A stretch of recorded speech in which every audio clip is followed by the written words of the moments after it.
મૈત્રેય મહારાજ કહે છે, વિદુર, આ પ્રસંગ આ રીતે બન્યો. એક વખત તીર્થરાજ પ્રયાગમાં બહુ મોટું બ્રહ્મ સત્ર થયું. વડીલો, આ પ્રયાગ એટલે તીર્થરાજ પ્રયાગ અલ્હાબાદમાં આવ્યું. આ વખતે ત્યાં કુંભ મેળો હતો, લોકો ગયા હશે. આ પ્રયાગ એ તીર્થરાજ કહેવાય છે. કુંભ મેળામાં કોણ કોણ ગયું હતું? તમે ગયા હતા? ત્યાં આ પ્રયાગ છે ને વડીલો, એને તીર્થરાજ કહેવામાં આવે છે. આપણા જે 68 તીર્થો છે ને, એ 68 તીર્થોનો કોઈ રાજા, કોઈ મુખ્ય તીર્થ હોય તો એ છે પ્રયાગ. શા માટે ખબર વડીલો? રામાયણમાં એવું કહ્યું છે કે માઘ મકર ગત રવિ જબ હોઈ, તીર્થપતિ હી આવ સબ કોઈ. વર્ષના 12 મહિનામાં મા મહિનો આવે ને, આ મા મહિનામાં જ્યારે મકર રાશિમાં સૂર્ય હોય, માઘ મકર ગત રવિ જબ હોય, મા મહિનામાં મકર રાશિમાં જ્યારે સૂર્ય હોય ત્યારે તીર્થપતિ હી આવ સબ કોઈ, ત્યારે આ દુનિયાના તમામ તીર્થો એ તીર્થરાજ પ્રયાગમાં આવે છે.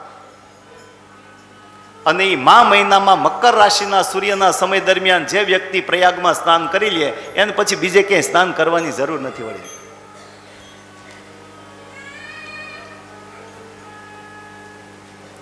ત્રિવેણી સંગમ છે, ગંગા યમુના ને સરસ્વતી. એમાં ગંગા ને યમુના બે નદી દેખાય છે, પણ સરસ્વતી ગુપ્ત છે. એક અક્ષય વટ છે. અક્ષય વટ એટલે વડલો છે. એ વડલાને પરિક્રમા કરવાની, અક્ષય વટની પરિક્રમાનો બહુ મહિમા છે. આવું સુંદર છે અલ્હાબાદમાં તીર્થરાજ પ્રયાગ. આ તીર્થરાજ પ્રયાગમાં એક વખત બહુ મોટું બ્રહ્મસત્ર થયું. અને આ બ્રહ્મસત્રમાં મુખ્ય મહેમાન છે પ્રજાપતિ દક્ષ. કારણ પ્રજાપતિના નાયક છે. જે પ્રજાપતિઓ છે એમાં મુખ્ય દક્ષ પ્રજાપતિ છે. આમ તો દક્ષ પ્રજાપતિ મુખ્ય હતા નહીં, પણ બ્રહ્માએ એને બનાવ્યા છે.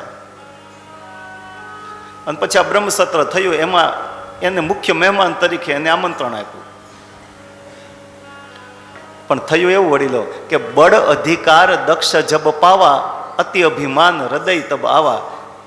દક્ષ પ્રજાપતિને થોડીક મોટાઈ મળી ને, થોડુંક ઊંચું પદ મળ્યું ને, થોડુંક સ્ટેટસ મળ્યું ને, એટલે દક્ષને અભિમાન આવ્યું. અને આ વડીલો દુનિયાનો નિયમ છે, કોઈ પણ માણસ હોય એને થોડીક મોટાઈ મળે ને એટલે અભિમાન આવ્યા વગર રહેતું નથી. આ તુલસીએ તો બહુ ભાર દઈને લખ્યું કે નહીં કોવું અસ જન્મા જગમાહી, પ્રભુતા પાઈ જાહી મદ નાહી. આ દુનિયામાં કોઈ એવો જન્મ નથી કે મોટાઈ મળી હોય અને અભિમાન ન આવ્યું.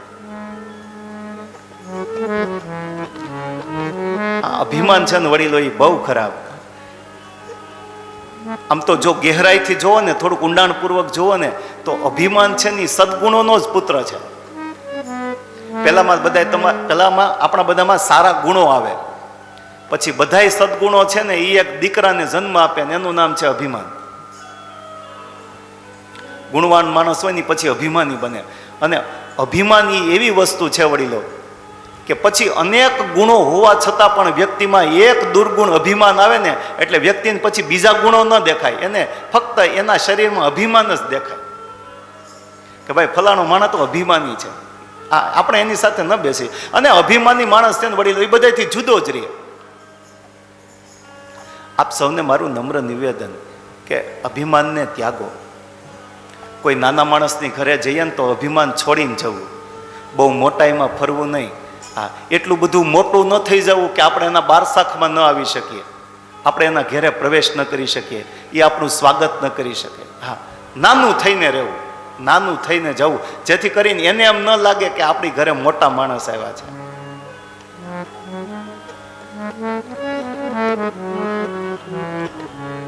તો દક્ષ પ્રજાપતિને થોડીક મોટાઈ મળીને અભિમાન આવ્યું.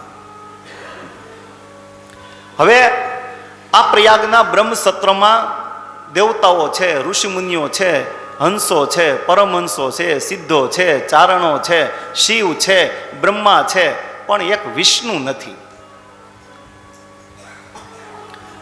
અને વિષ્ણુની ગેરહાજરી અહીંયા ઘણું બધું સૂચવી જાય છે. વિષ્ણુ શબ્દનો અર્થ થાય છે વ્યાપક દ્રષ્ટિ. મતલબ કે અહીંયા જે બ્રહ્મસત્ર છે એમાં કોઈ વ્યાપક દ્રષ્ટિવાળા વ્યક્તિ નથી. અને વડીલો, જેની દ્રષ્ટિમાં સંકીર્ણતા હોય, જેનું માનસ સંકુચિત હોય, આવા વ્યક્તિ જ્યાં એકઠા થાય ત્યાં ઝઘડો થવાની સંભાવના છે. તો જેને જેને આમંત્રણ આપ્યું છે સૌ આવી અને પોતપોતાના આસને બેસી ગયા છે. એક મોટો સભાખંડ તૈયાર કરવામાં આવ્યો છે. સૌ પોતપોતાના આસને બેસી ગયા, પણ મુખ્ય મહેમાન જે દક્ષ પ્રજાપતિ છે એ એની રાહ જોવાય છે, એ હજી આવ્યા નથી. અને મુખ્ય મહેમાન છે ને વડીલો, એ હંમેશા મોડા જ આવે, ક્યારેય સમયે આવે નહીં. સૌ કોઈ રાહ જોવે છે.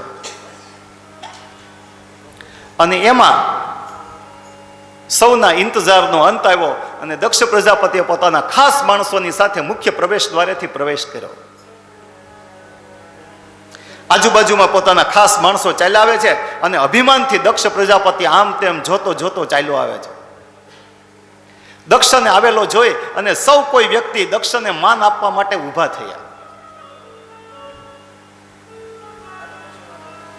ધીમે ધીમે ચાલતા ચાલતા ચાલતા દક્ષ પ્રજાપતિએ જ્યાં પોતાનું ખાસ આસન તૈયાર કરવામાં આવ્યું છે ત્યાં આવ્યો. આમ પાછો હોય ઊભો રહ્યો અને આમ સભાખંડમાં દ્રષ્ટિ કરી, મને અહીંયા આવેલો જોઈ અને કોણ કોણ ઊભું થયું છે. જોયું તો તમામ વ્યક્તિ ઊભા થયા છે, પણ બે વ્યક્તિ બેઠા છે.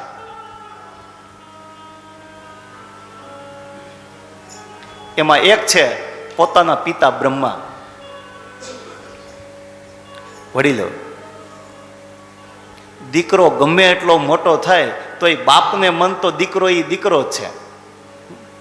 દીકરો તાલુકા લેવલે કોઈ પોસ્ટ મેળવે, જિલ્લા લેવલે કોઈ પોસ્ટ મેળવે, રાજ્ય લેવલે કોઈ પોસ્ટ મેળવે, કે પોતાના દેશનો પ્રધાનમંત્રી થાય, ગમે એટલી ઊંચી પોસ્ટ ઉપર જાય, પણ બાપને મન તો દીકરો એ દીકરો છે. એટલે દીકરો આવે ને બાપુજી ઊભા ન થાય તો ચાલે, પણ શિવ એ તો જમાઈ છે અને જમાઈનું સ્થાન હંમેશા દીકરાની જગ્યાએ હોય છે.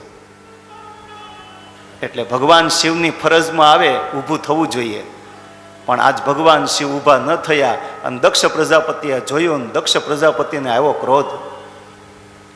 સૌ સભાસદોને કહ્યું બેસી જાઓ.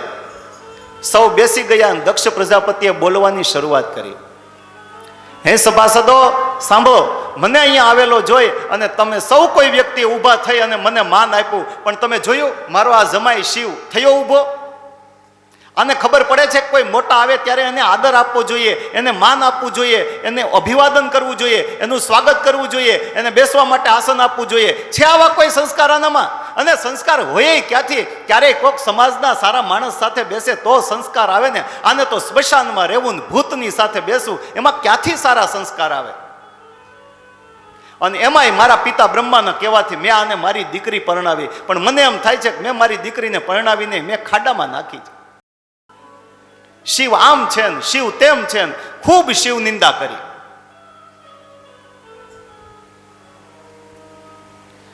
અને ભગવાન શિવ બધું સાંભળે છે, પણ ભગવાનનો સ્વભાવ એવો છે વડીલો કે તુલ્ય નિંદા સ્તુતિર મૌની સંતુષ્ટો યેન કેન ચિત.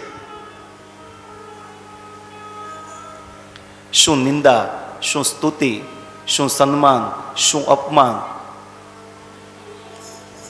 કઈ પેલા મનમાં છે નહીં, બધું સાંભળે છે. વડીલો, આ ભગવાન શિવ ઊભા ન થયા અને એને એના સસરાનું અપમાન કરવું હતું એવું ન હતું, પણ એમાં એવું હતું કે અન્ય જે સભાસદો બેઠા હતા ને એ આમથી તેમ જોતા હતા, ક્યારે દક્ષ પ્રજાપતિ આવે ને ક્યારે અમે એમનું સ્વાગત કરીએ. પણ ભગવાન શિવ આંખ બંધ કરીને પોતાના ઈષ્ટદેવનું સ્મરણ કરે છે. હવે ભગવાન શિવની આંખ બંધ છે એટલે કોણ આવ્યું કોણ નહીં એ એને ખબર જ નથી. બાકી ભગવાનનો ઉદ્દેશ કાંઈ પોતાના સસરાનું અપમાન કરવાનું ન હતો, પણ એ દક્ષ પ્રજાપતિને ખોટું લાગ્યું છે, થોડુંક એને ખોટું વિચાર્યું છે. ખૂબ ભગવાન શિવની નિંદા કરી, ભગવાનનું અપમાન કર્યું અને નિંદા કરતા કરતા કરતા દક્ષ પ્રજાપતિ એમ બોલ્યો કે આ શિવ એ દેવ નથી અને આજથી કોઈ યજ્ઞમાં શિવને યજ્ઞ ભાગ આપવો નહીં. આમ પોતે સત્તા ઉપર આવ્યા પછી પેલો વટ હુકમ બહાર પાડ્યો કે યજ્ઞ ભાગ નહીં.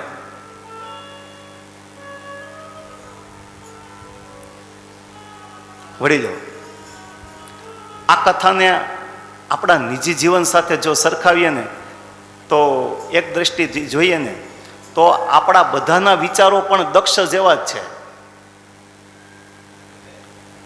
તમે જુઓ, દક્ષ પ્રજાપતિ અહીંયા બ્રહ્મસત્રમાં આવ્યા, એણે એ ન વિચાર્યું કે મને અહીંયા આવેલો જોઈ અને કેટલા વ્યક્તિ ઊભા થયા છે.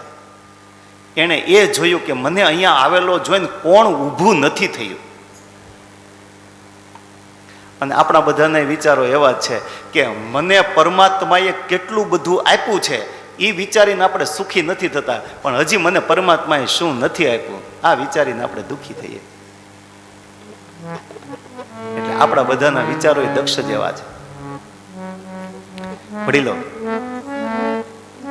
હું તમને 2 સૂત્ર આપું, આ સૂત્ર તમે જીવનમાં યાદ રાખજો, તમે સુખી થશો. એમાં સૂત્ર પહેલું, પ્રાપ્ત પરિસ્થિતિમાં આનંદમાં રહો. અને સૂત્ર બીજું, અપ્રાપ્ત પરિસ્થિતિનું ચિંતન છોડો. આ 2 વાત વડીલો જીવનમાં યાદ રાખજો. પહેલું, પ્રાપ્ત પરિસ્થિતિમાં આનંદમાં રહો. પરમાત્માએ આપણને જે પરિસ્થિતિમાં રાખ્યા છે, આપણે જે પરિસ્થિતિમાં છીએ ને એમાં આનંદ માનવો. પેલા વ્યક્તિ પાસે આ છે અને મારી પાસે આ નથી એ વિચારીને દુઃખી ન થવું. તમે મારા શબ્દો બરાબર સમજજો. હું તમને એમ નથી કહેવા માંગતો કે એની પાસે જે વસ્તુ છે એ આપણે પ્રાપ્ત કરવા માટે પ્રયત્ન ન કરવો. હા, એને મેળવવા માટે પ્રયત્ન ચોક્કસ કરવો, પણ એનો એ બંગલો જોઈ અને આપણે દુઃખી ન થવું. હું શું કહેવા માંગુ છું આપ સમજો છો?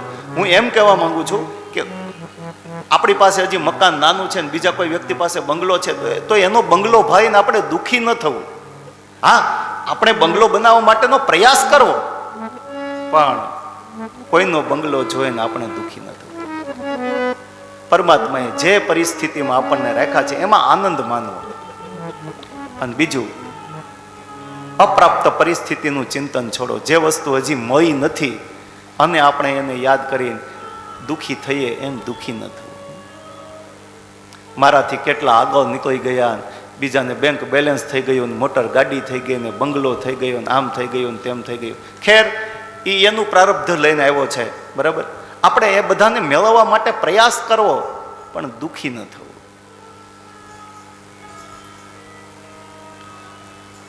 તો દક્ષ પ્રજાપતિ પહેલી વાર સત્તા ઉપર આવ્યા અને પોતે વટ હુકમ બહાર પાડ્યો કે આ શિવ એ દેવ નથી અને કોઈ દેવતાઓની સાથે એમને યજ્ઞ ભાગ આપવો નહીં. વડીલો, ભગવાન શિવના મનમાં તો કાંઈ નથી, પણ ભગવાન શિવની સાથે એમનો ગણ જે નંદી આવ્યો હતો ને, એણે દક્ષ પ્રજાપતિને એમ કહ્યું કે હે દક્ષ પ્રજાપતિ, તને પરમાત્માએ આ જીભ આપી છે હરિભજન માટે, તું શિવ તત્વને ઓળખતો નથી. જીભ શિવ સ્તુતિ કરવા માટે છે. અરે શિવ સ્તુતિ ન કરતો કાંઈ નહીં, પણ કમસે કમ શિવ નિંદા તો કરમાં. આજ તે શિવ નિંદા કરી અને તે તારા મુખને બગાડ્યું છે, માટે મારો તને શ્રાપ છે કે તારું આ મસ્તક જશે અને તને બકરાનું મસ્તક પ્રાપ્ત થશે. અને બીજું, જેણે જેણે શિવ નિંદામાં એક યા બીજા પ્રકારે ભાગ લીધો છે, જેણે જેણે શિવ નિંદા સાંભળી છે, જેણે જેણે શિવ નિંદા જોઈ છે, જે શિવ નિંદા સમયે હસ્યા છે, એ બધા વ્યક્તિને શિવ નિંદાનું ફળ પ્રાપ્ત થશે. આમ નંદીએ શ્રાપ આપ્યો. તો દક્ષ પ્રજાપતિએ ભગવાન શિવને યજ્ઞ ભાગથી વંચિત કર્યા, નંદીએ પાછો શ્રાપ આપ્યો. અને આમ વાતાવરણ થોડું સંઘર્ષમય થયું. ભગવાન શિવને સંઘર્ષવાળું વાતાવરણ ગમે નહીં, એટલે ભગવાન શિવ એ બ્રહ્મસત્રને છોડીને પોતાના ગણોની સાથે નીકળી ગયા. વડીલો, આ પ્રસંગ બન્યા પછી ભગવાન શિવના મનમાં તો કંઈ નથી, પણ દક્ષ પ્રજાપતિએ ભગવાન શિવ સાથે બહુ લાંબા સમય સુધી દ્વેષ રાખ્યો.